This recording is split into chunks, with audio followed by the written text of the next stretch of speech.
allá.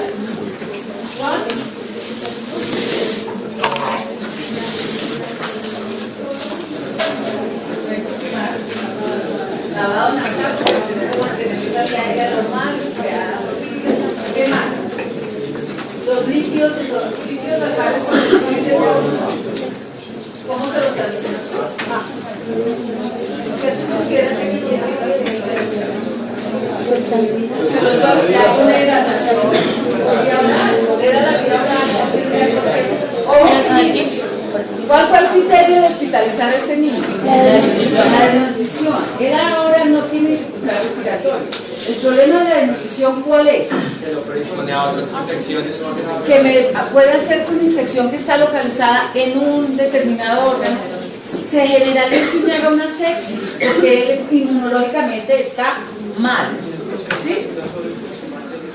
O puede hacer, aunque la infección bacteriana es mínima, podría llegar a ser un problema. ¿Sí? ¿Estamos de acuerdo?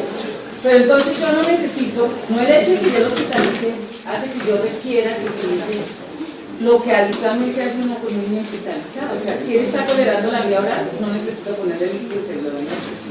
Si él está con una muy buena aspiración, fuera que no le ponga el oxígeno, ¿sí?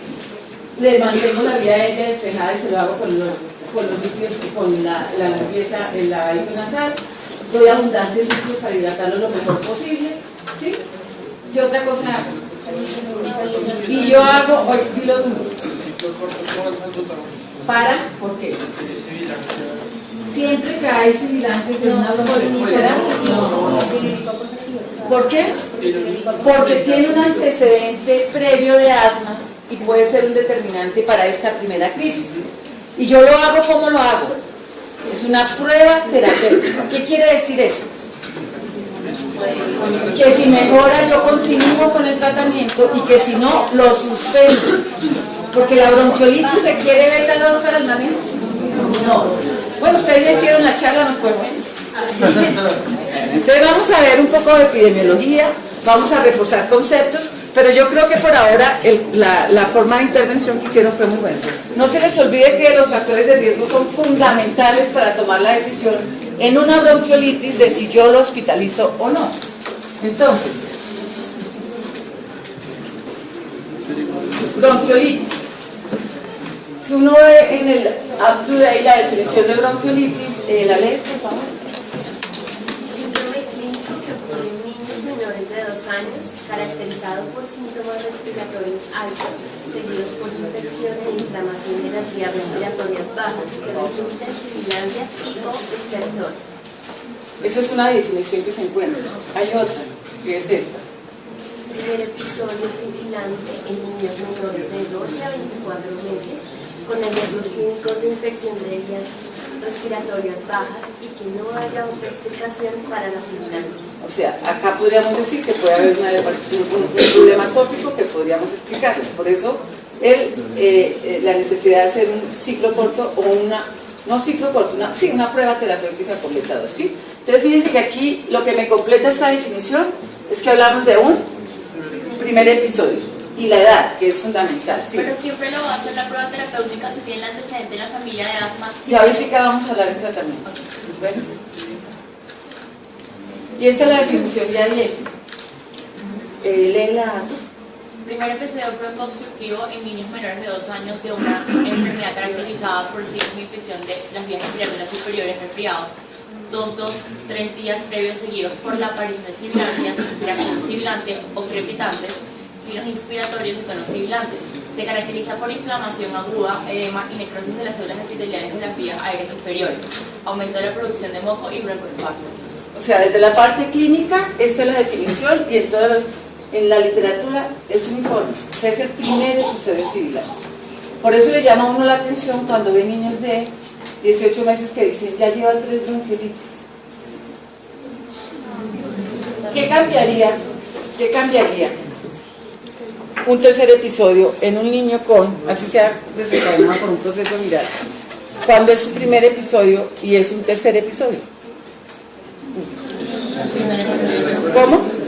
Espera, ¿cuál? Se vuelve sibilante. Y entonces, Pues, digamos, no digamos que uno podría pensar en otras cosas y, no sé, pues por ejemplo, podría hacerle, no me acuerdo el índice que se hace para asma,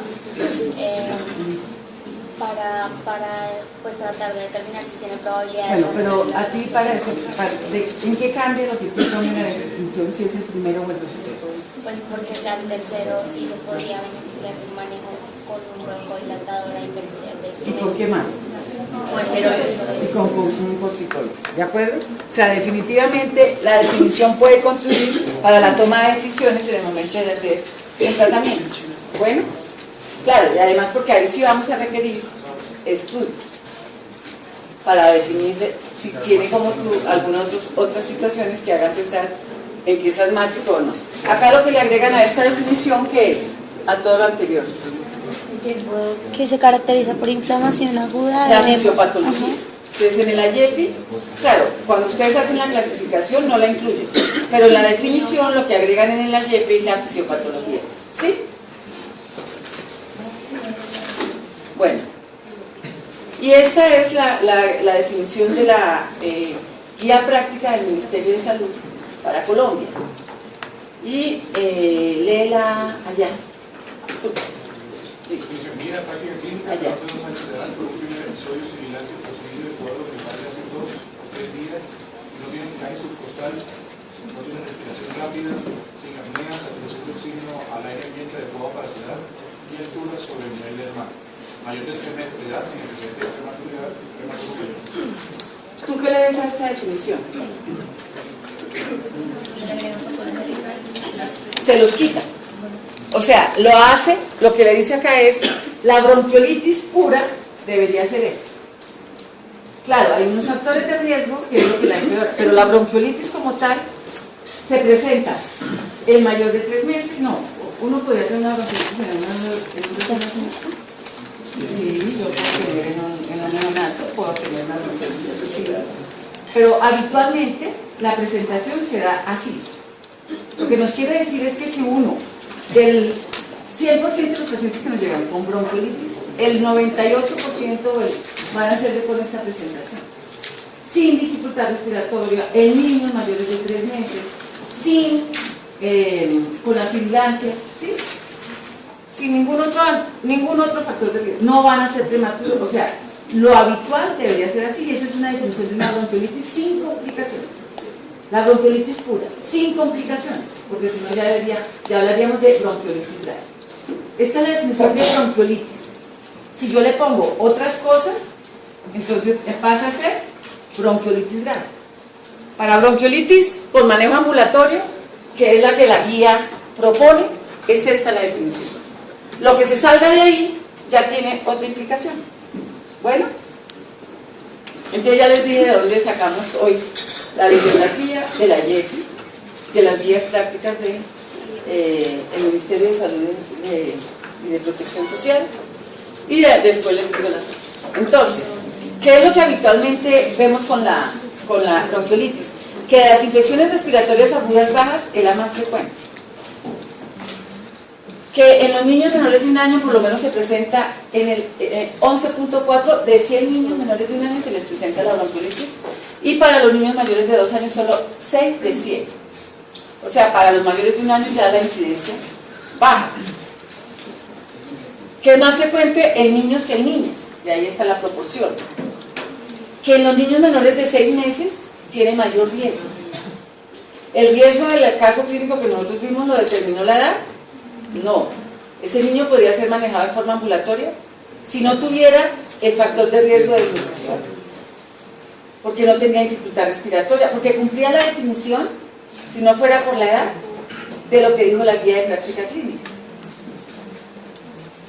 Que la tasa de mortalidad en niños hospitalizados, o sea, aquí por bronquiolitis, por virus sincitial, o sea, que es la más frecuente, es menor del 1%, o sea, uno no esperaría con una bronquiolitis bien manejada, sin factor de riesgo, que el niño muriera.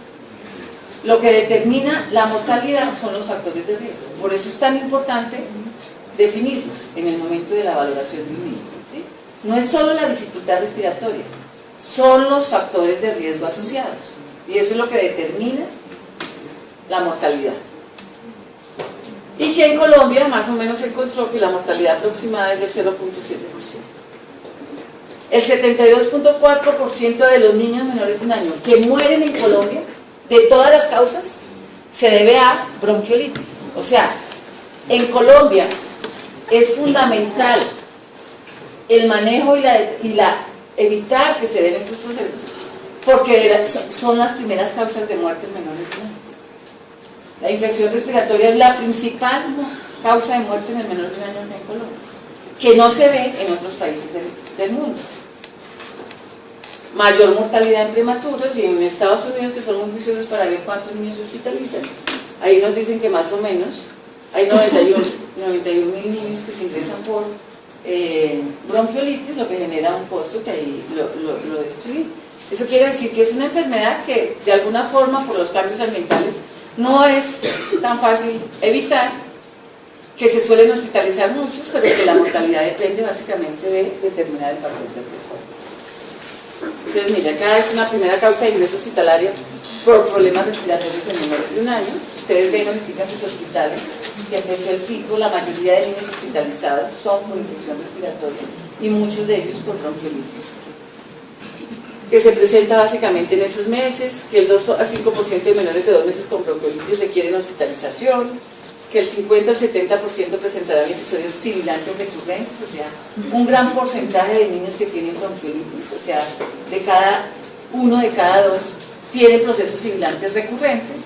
Eso es parte del proceso que deja, la secuela que deja la bronquiolitis, y el manejo que se le debe dar se modifica de acuerdo a estas situaciones, que es un comportamiento estacional. O sea, básicamente, acá en Bogotá, nosotros tenemos que, juiciosamente, hospitales como la Fundación Cardioinfantil, que son hospitales centinela y que toman rutinariamente el virus sincitial, lo hacen no porque vayan a modificar, sino porque forman parte de un grupo de instituciones que en Bogotá, gracias a esta toma de panel viral, podemos determinar cuáles son los virus, el comportamiento viral en Bogotá. Entonces nosotros decimos que un gran porcentaje de bronquiolitis en Bogotá en esta época del año son ocasionadas por el virus sincitial.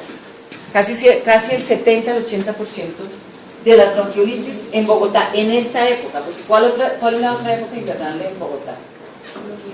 En septiembre, octubre y noviembre, en ese segundo pico, el virus sincitial está presente, pero no es tan importante, empiezan a aparecer otros virus, ¿como cuál?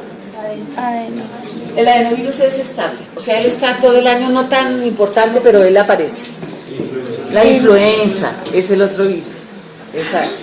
La influenza es otro de los virus que aparecen. Hay otros más, bueno. Rinovirus. Y que la ubicación geográfica, independientemente, y la situación socioeconómica no interviene en la presentación de casos, o sea, independientemente de que estemos en el norte, en el sur, la bronquiolitis en la época invernal aparece. Lo que determina la severidad sí está relacionada con la situación socioeconómica, ¿sí? O sea, para la presentación no. Factores de riesgo, venimos diciendo que es lo que modifica la evolución de la enfermedad. Entonces, ¿cuál tenemos? Sabemos que el pico invernal, uno debería como institución, o sea, las instituciones deberían estar preparadas y tener un plan de respuesta inmediata en las épocas de febrero, marzo y abril. Por ejemplo, acá en Bogotá. Nosotros no podemos mantener el mismo equipo, el mismo recurso humano, los mismos insumos, las mismas camas. Nosotros deberíamos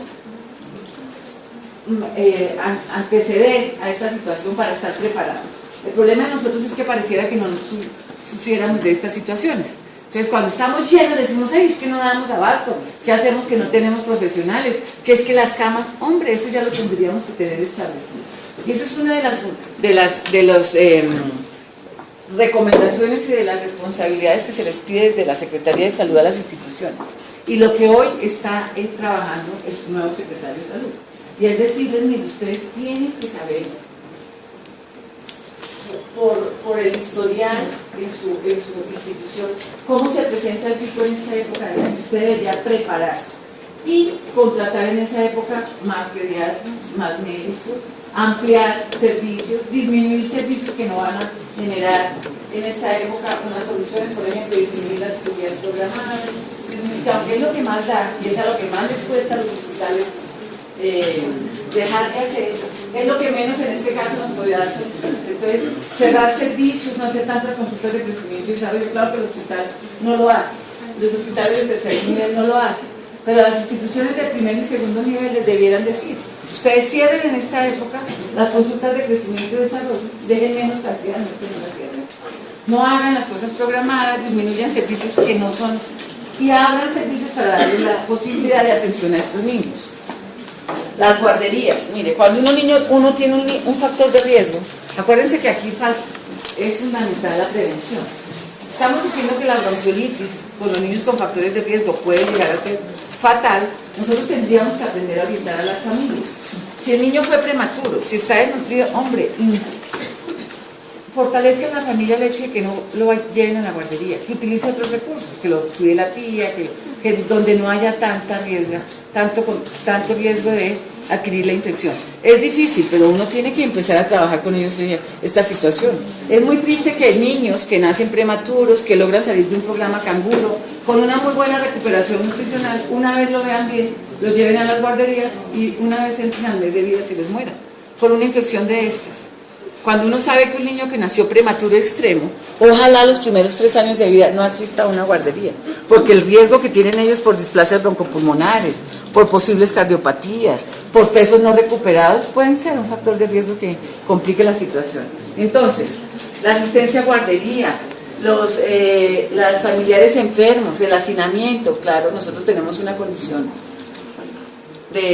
socioeconómica acá que es uno de los principales problemas y que hace que desafortunadamente pues los niños por hacinamiento, por las condiciones ambientales presenten las complicaciones y se nos vean así, pero bueno, habría que trabajar muchas cosas de esas. Se ve más en las zonas urbanas que en las zonas rurales. Ya les dije que los menores de 6 meses, la ausencia de lactancia materna.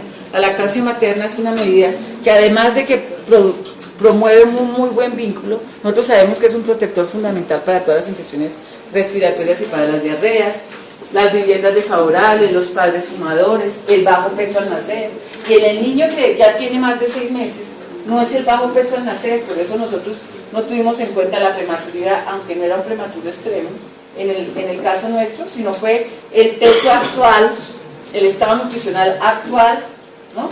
Ya no formó parte el hecho, haber sido prematuro en este niño de 7 meses del caso clínico, sino la desnutrición que tenía.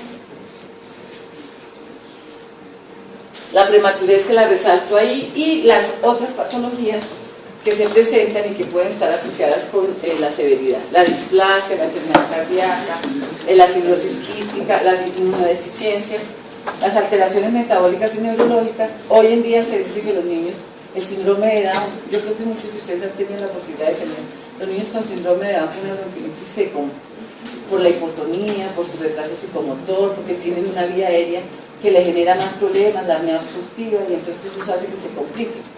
Entonces, ahora está dentro de las criterios. Entonces, factores de riesgo para empeorar, de acuerdo a las guías. Las guías de práctica nos dicen que se sugiere el aislamiento en el menor de 2 años que tenga bronquiolitis los primeros días. O sea, si usted diagnostica, porque las mamás tratan de llevar al niño lo más pronto posible a su jardín, una vez uno les dice que se pueden ir a la casa. Uno, para disminuir el riesgo, entonces trate de aislarlo en casa, si usted toma la decisión de mandarlo, manejarlo ambulatorialmente. Y el concepto de esto, VAR, ¿sí saben qué quiere decir? Bronquiolitis de alto riesgo. Ya dijimos cuáles son los riesgos anteriores, entonces aquí lo que me quiere decir a mí es la suma de factores de riesgo. Si el niño tiene una bronquiolitis de alto riesgo, por la evaluación que hicimos, o sea, todas las, ser menor de 6 meses, la displasia, la desnutrición, todo eso, esto es un síndrome de Down, mira, el problema neurológico grave, esto usted debería manejarlo de una forma diferente y posiblemente hospitalizarlo. Usted solo, así el niño no tenga dificultad respiratoria, si presenta una bronquiolitis de alto riesgo, el manejo ojalá sea intrahospitalario, ¿sí? Entonces, manejar ese concepto para... Eso lo dicen las guías de práctica clínica.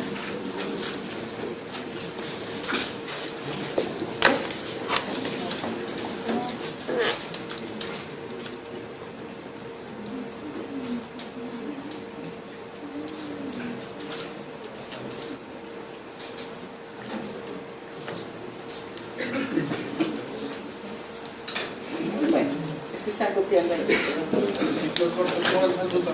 ¿Para? ¿Por qué? Siempre que hay sibilancias en una bronquiolitis, ¿será? ¿Por qué? Porque tiene un antecedente previo de asma y puede ser un determinante para esta primera crisis. Y yo lo hago, ¿cómo lo hago?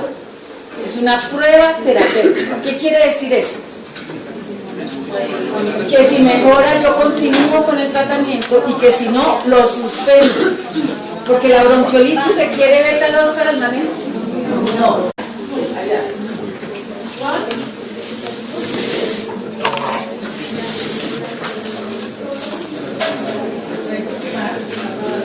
Lavado nasal, mantener normal, ¿qué más? Los líquidos nasales con el puente, ¿cómo se los transmiten? O sea, tú consideras que se los va a una hidratación, era la vía oral, pero entonces yo no necesito, no el hecho de que yo lo hospitalice hace que yo requiera que utilice lo que habitualmente hace una columna hospitalizada. O sea, si él está tolerando la vía oral, no necesito ponerle líquidos en la vena. Si él está con una muy buena oxigenación fuera, que no le pongan el oxígeno, ¿sí? Le mantengo la vía aérea despejada y se lo hago con los líquidos, con la limpieza, el lavadito nasal. Doy abundantes líquidos para hidratarlo lo mejor posible, ¿sí? ¿Qué otra cosa hago? Si yo hago, ¿cuál fue el criterio de hospitalizar a este niño? La desnutrición. Él ahora no tiene dificultad respiratoria. El problema de la desnutrición, ¿cuál es? Que lo predispone a otras infecciones. Que puede ser una infección que está localizada en un determinado órgano, se generaliza y me haga una sepsis, porque él inmunológicamente está mal, ¿sí? O puede hacer, aunque la infección bacteriana es mínima, podría llegar a ser un problema, ¿sí? ¿Estamos de acuerdo? Bueno, ustedes ya hicieron la charla, nos podemos ir. Entonces vamos a ver un poco de epidemiología, vamos a reforzar conceptos, pero yo creo que por ahora la forma de intervención que hicieron fue muy buena. No se les olvide que los factores de riesgo son fundamentales para tomar la decisión en una bronquiolitis de si yo lo hospitalizo o no. Entonces, bronquiolitis. Si uno ve en el up to date la definición de bronquiolitis, la lees, por favor.